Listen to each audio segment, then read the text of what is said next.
All right, all right, all right. Welcome to this episode of Warrior Week Parables from the Pit. We are coming to you live from the brand new studio with Coach Kevin Voisin.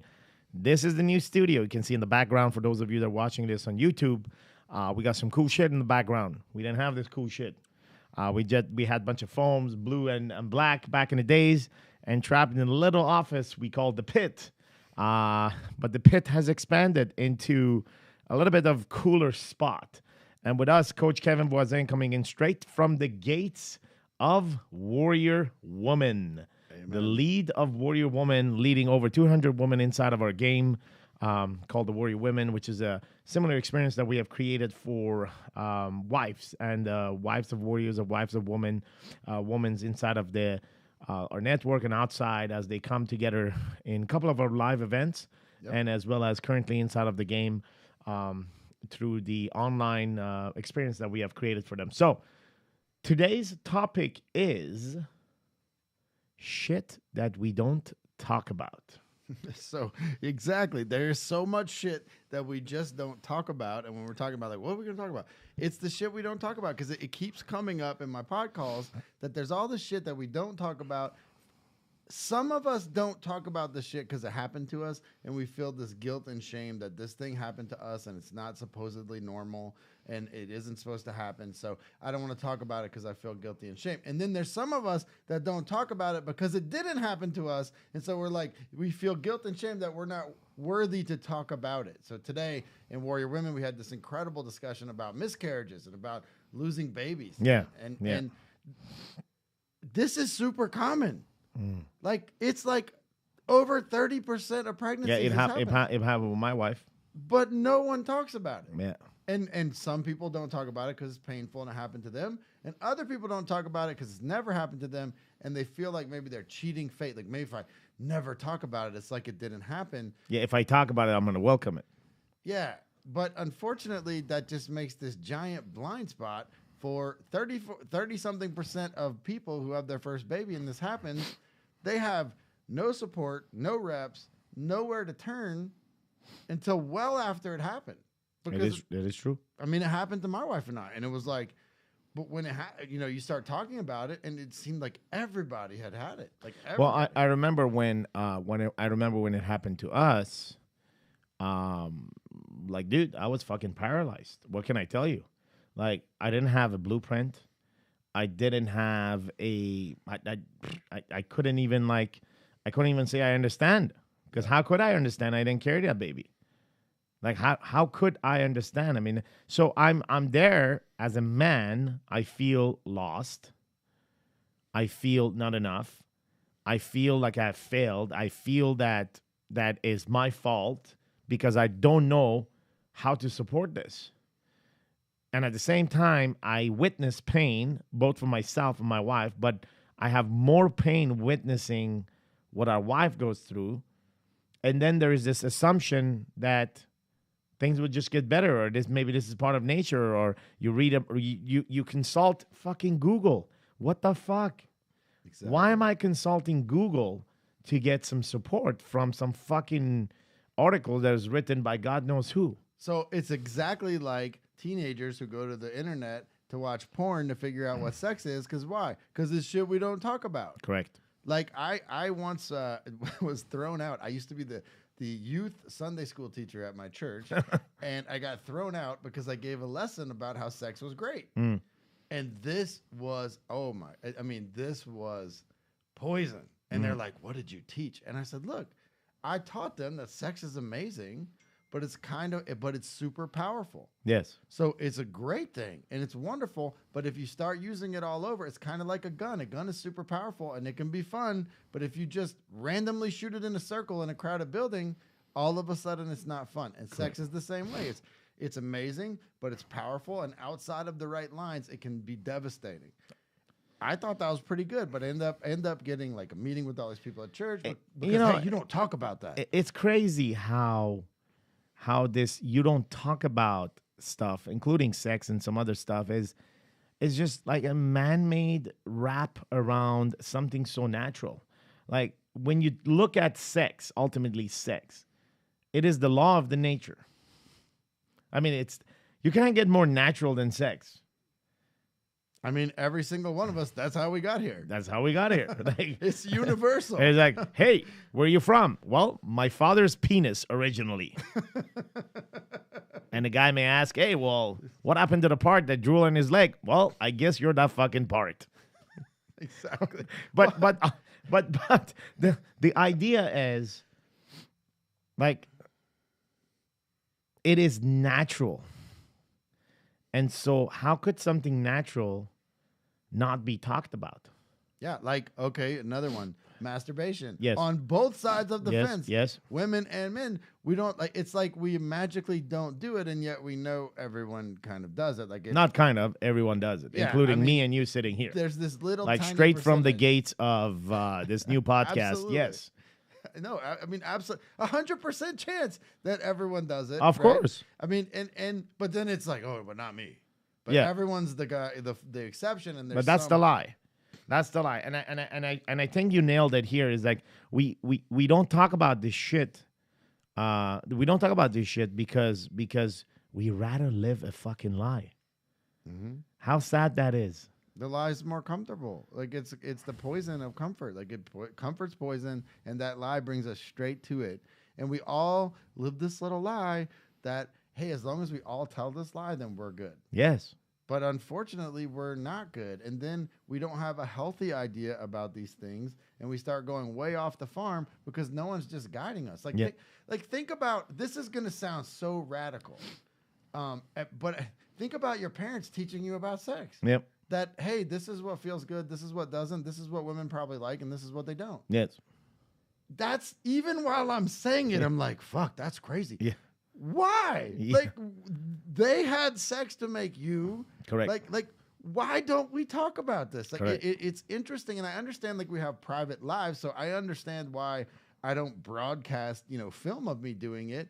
But the fact that my mom and dad and I very rarely, and I had pretty progressive parents, like, they were pretty open. Anything we asked them, they would tell me. Like my mom, I heard the word blowjob at school, and I didn't know what it was. So I went and asked her. She told me what it was. She said, hey, this is why I don't want you to use that word, but this is what it is. Yep. And cool, okay, great. Like, that was awesome to me that I could actually go to my parents instead of whoever the hell else I would have asked. Another resource, Google, yeah. Or Google blowjob, which is what's happening now, right? We didn't have Google when I was little. Yeah, well, right now that's what's happening, and you're getting visions of it, like videos, and you're like and their lies. This is the problem with porn, is like most of what porn is made to be visually very pleasing. correct. That doesn't necessarily mean all that shit actually pleases, and everything about it is fake, except for it's a very real act. Correct. So now we've completely fucked ourselves. Yes. So we're watching a fake version of a very real act, and we think that's reality. It's a crossword of a reality in your mind. Knowing that if it's on TV, it's not real, yet it's a real act, so it must be real. You'll find yourself in a place of confusion. Yeah, and for a good reason, because everyone's telling a lie. So it's like, well... And then hey, you accept it. Acceptance, because dealing with confusion publicly will make you look like a fucking pervert. Or you're talking about masturbation, you're talking about porn, you got to be a fucking pervert. So as long as you don't talk about that shit, then you're a pretty safe guy for me to hang around. But the fact is, I quite don't know you if you continue to lie. If you're sitting next to me and you're a liar, I truly don't know you. So then the only thing I know is my assumption about you. And the minute I operate by those assumptions, it's a risk. It's a risk. And when you look at relationships and why relationships at the end of the day don't work, because it all comes down to the shit that we don't talk about.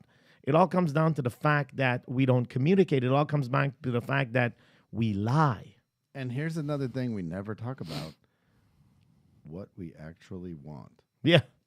Yeah. Like, I can't tell you how often I'm in a coaching situation, and a woman is like, I just wish my husband would take out the trash every day before 8 and understand that that's important to me. And I can turn it around right away and say, have you ever said it like that to him?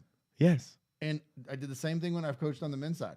Hey, have you ever told your wife that just like that in those words? Yes. And every time, no.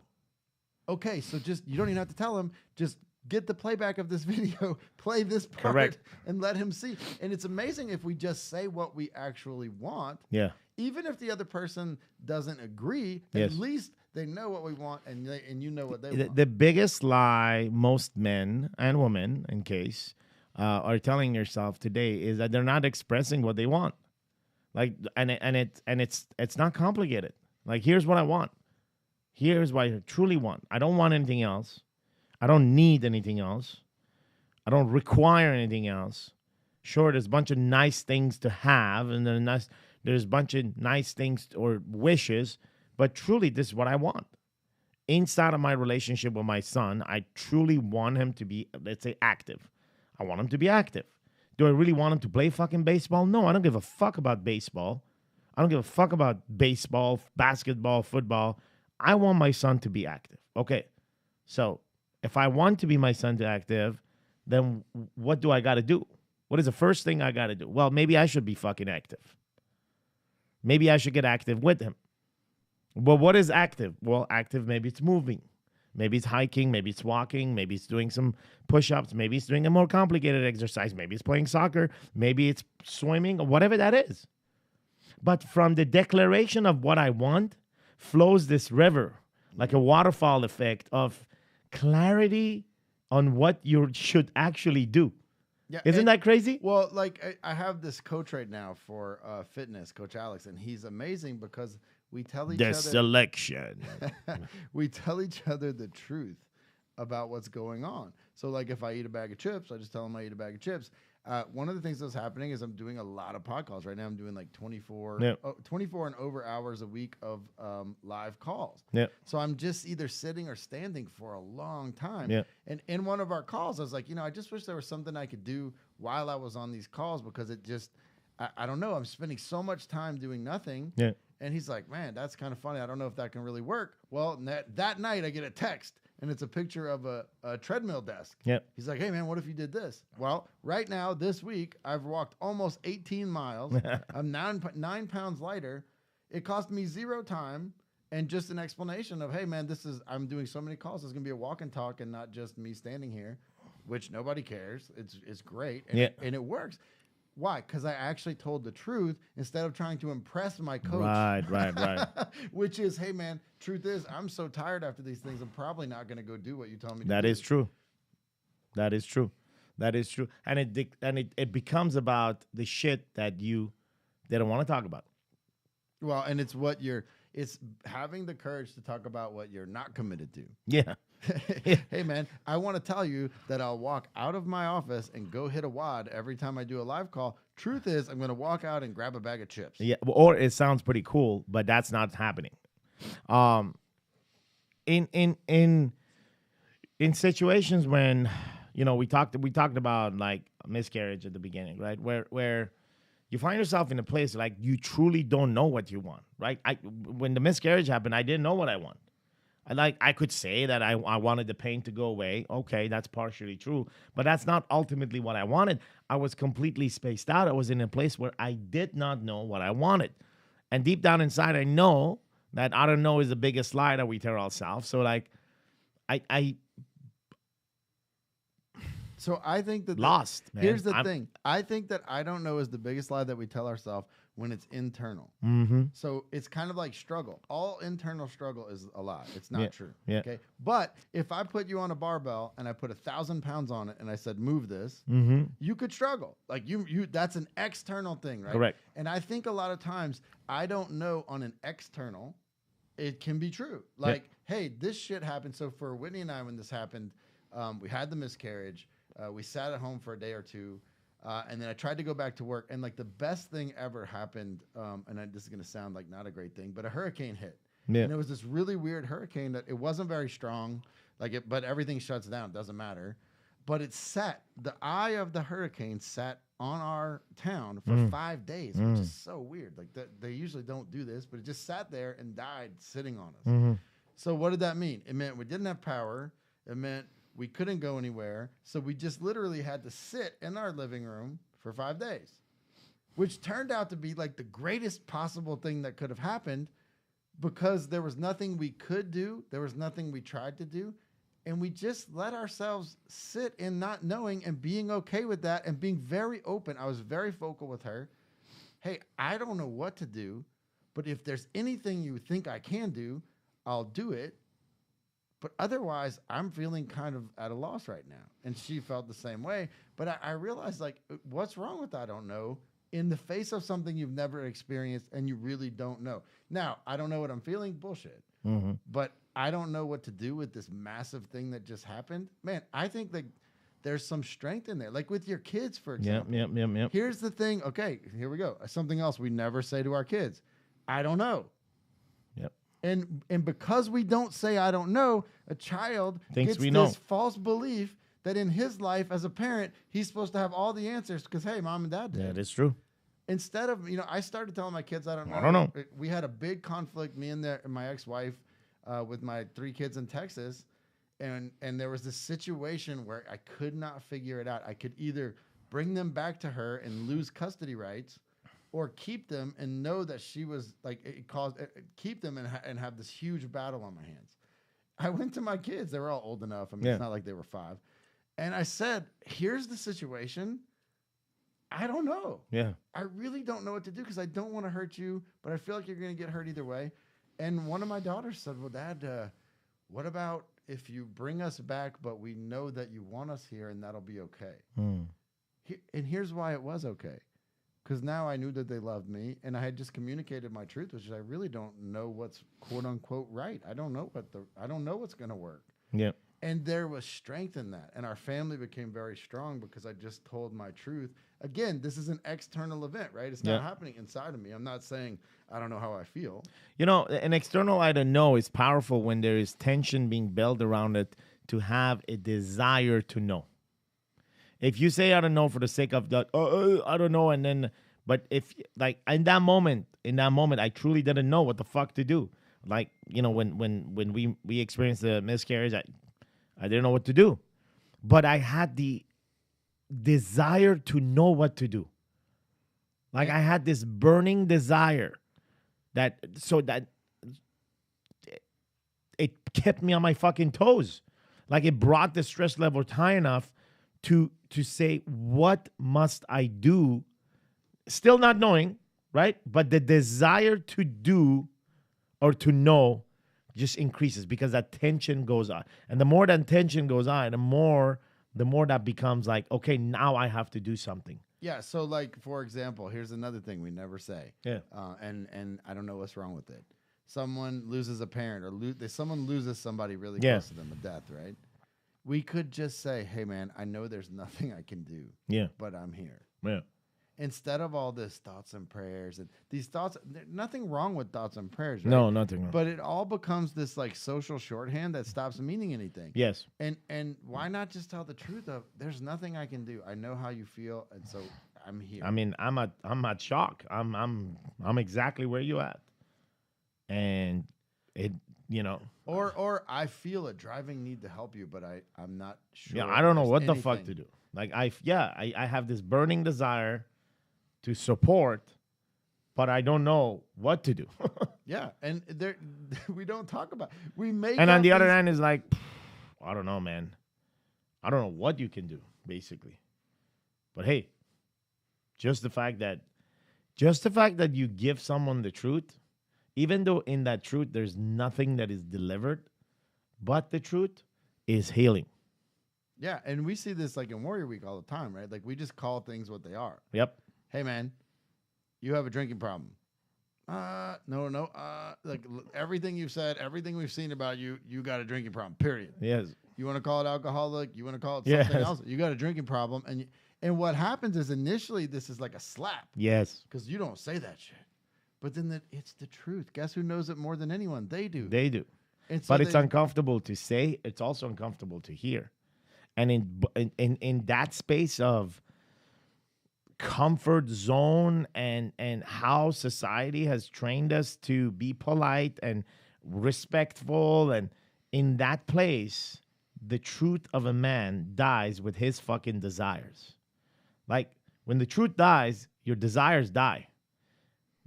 If the truth is not living, then what you have is this false desires. Absolutely false desires. Yeah, and and the false desire then begets more confusion, more lies, more false desire. Like you can fall down that rabbit hole for quite a while. True. Like you can see it on any of these levels. Like you tell the lies, which then leads to the more lies, which then and it's it I think that the hardest thing about this topic, like the shit we don't talk about. Shit we don't talk about. You know, it like for example, that chick on Instagram doesn't really look like that. Yep. We don't talk about that. We all just would rather have the fantasy together. Correct.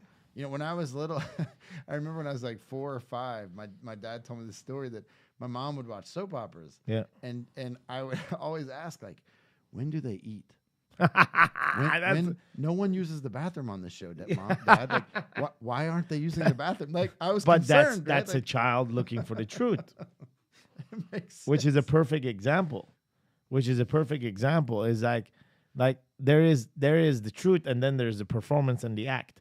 And all of us as adults and kids, no matter how sophisticated and complicated these lies get, we all have that eye to see, the eye that you had to see. It says, when are you actually eating and when are you going to the bathroom? So anytime you feel there is a performance, we all have that child within us that could truly step back and feel whether we are being told the truth or it's just a performance. Because the truth doesn't skip. The truth doesn't skip any parts. There's no censoring in the truth.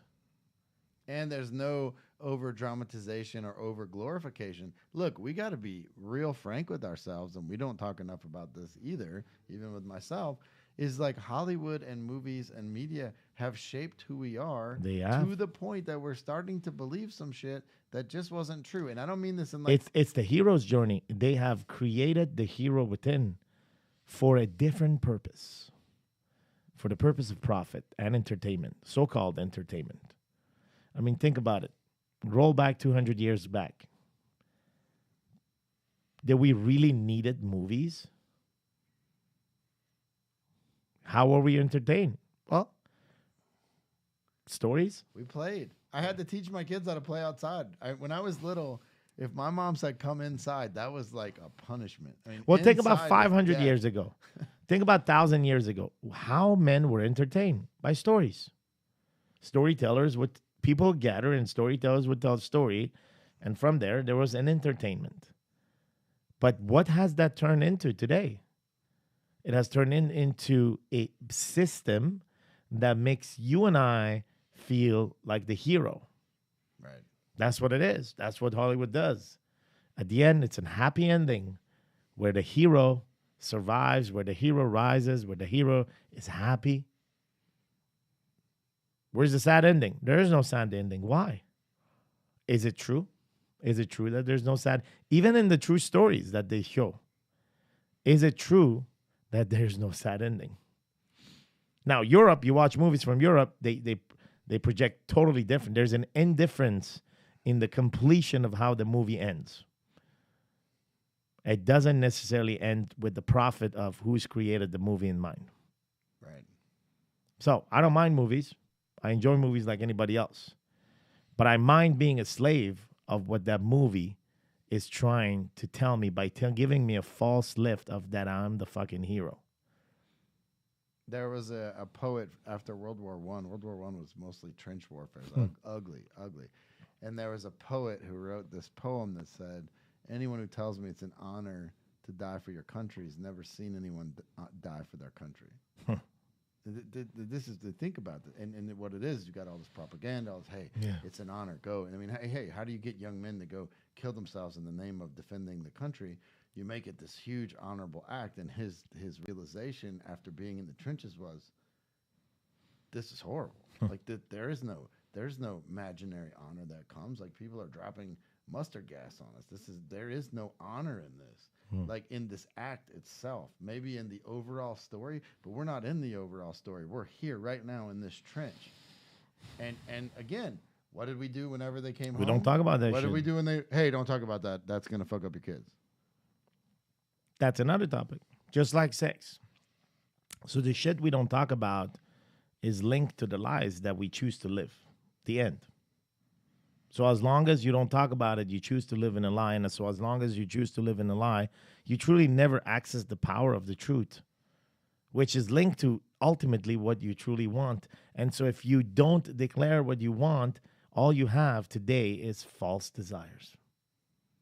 The house, the cars, the people, the social media, anything around you. If it's not truly what you want, but rather what you created as something that you need, it is a false lift. Yeah, and you're chasing some fantasy that can never exist because you never really thought about what it really means. So like I had this fantasy of like this crazy 3-way sexcapade. My wife and I talked about it, like just openly, like being open and honest. Like, yeah, I have this like fantasy. Okay, whatever. We're on a cruise ship.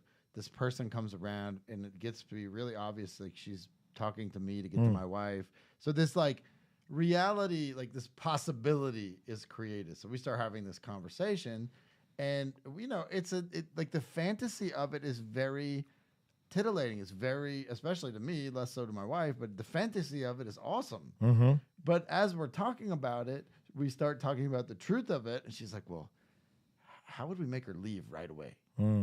Yeah. Oh shit. Yeah, that's the. And then Whitney says, so the only problem with this plan is we're both sleeping with someone else. But here's the part where you can't censor. You can't censor that the truth is going to be the truth. You can't censor parts of it. Well, and the ultimate outcome of that was, yeah, the reality of this is really something I don't want. Yeah. The fantasy of it is awesome because in the fantasy, nothing's real. Yes. And so many people will rush into that real situation just believing the fantasy because no one ever talks, and we just, let's just go.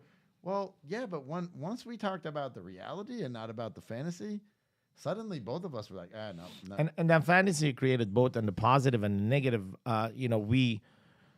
The man that experienced Warrior Week and come in and experience the pit inside of that experience is an experience of a negative fantasy created, right? A part of it is a pit that every man has. And it's a pit that doesn't go away. You go in there and you come back. I mean, it's just part of our lives. In the pits, we find the light and we come back, and constantly that's who we are. We become the light chaser. But there is a fantasy in the pit that takes it deeper, that plays sympathy and that wants to play the victim. And when a man plays a victim, he's deep down in a fantasy land where by playing the victim, he feels like the hero, just like the hero that Hollywood would play out for him here in real world. Now he is this false hero in the pit known as the fucking victim. Yep. And in the pit, and when you decide to come out of the pit by, first of all, detaching yourself from the fantasy that you've created for yourself and accepting that, hey, man, you're not the hero in the pit. Like, you're just you. You're just a human. And inside of that, you begin walking out of the pit, what we call the pit walker. The guy that goes in and out, in and out, in and out, never leaving the pit. But what makes a man actually leave the pit is leaving the detachment to that fantasy.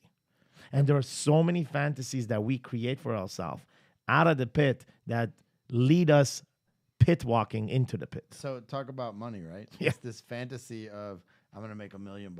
Like, whatever reason, the number of million. Even though now we know $1 billion's way cooler Yeah. than $1 million, Everyone still wants the million, right?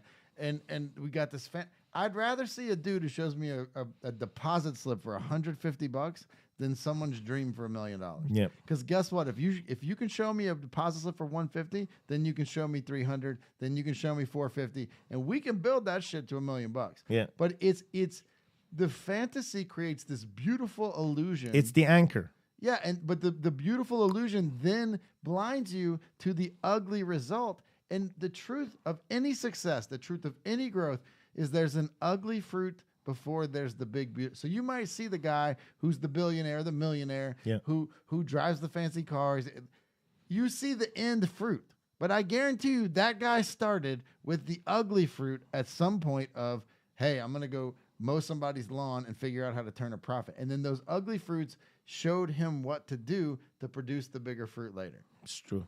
And so this concept of fantasy now becomes the shit that we don't talk about. whether it's positive or negative fantasy or whatever that is the shit that we don't talk about. In fact, it's reality that we have turned into fantasy. Like, oh, the fantasy of this doesn't exist. The fantasy of this is private. The fantasy of this is bad to say, that society should not accept. The fantasy of, as a dad, I should not say that. As a mom, I should not say that. The fantasy, then the hero keeps creating to feel significant inside of that. And that's the conversation around the shit that we don't talk about. I mean, there is a chain reaction of so many things inside of that we can pursue. And of course, our time is limited on this show. And we hope that we brought you a level of clarity on this conversation. That's the intent.